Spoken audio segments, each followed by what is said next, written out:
తాజా 30 సమంత ఇప్పటిదాకా జూనియర్ ఎన్టీఆర్తో 4 సినిమాల్లో నటించింది.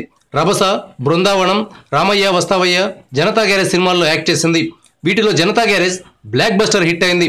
జనతా గ్యారేజ్ తర్వాత ఎన్టీఆర్ బాబీ దర్శకత్వంలో జై లవకుశ అనే సినిమాలో నటిస్తున్నాడు. దీనిని ఆయన సోదరుడు కళ్యాణ్ రామ్ నిర్మిస్తున్నాడు. ఈ సినిమాలో ఇప్పటికే 2 హీరోయిన్లను ఎంపిక చేశారు. రాశి ఖన్నా, నివేదా థామస్లు జూనియర్తో రొమాన్స్ చేయనున్నారు. వీరిద్దరూ కాకుండా సమంత కూడా క్యామియో రోల్ చేయనుందని సమాచారం. జస్ట్ 5 నిమిషాల పాటు సమంత జై లవకుశలో కనిపిస్తుందని సమాచారం. జై లవకుశలో ఎన్టీఆర్ 3 పాత్రలు పోషిస్తున్నాడు.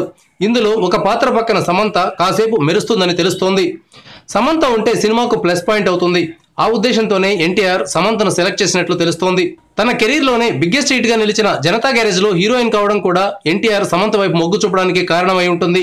సమంత ఇంకా తనకు కాబోయే మామగారైన నాగార్జునతో కలిసి రాజుగారి గది 2 సినిమాలో నటిస్తోంది.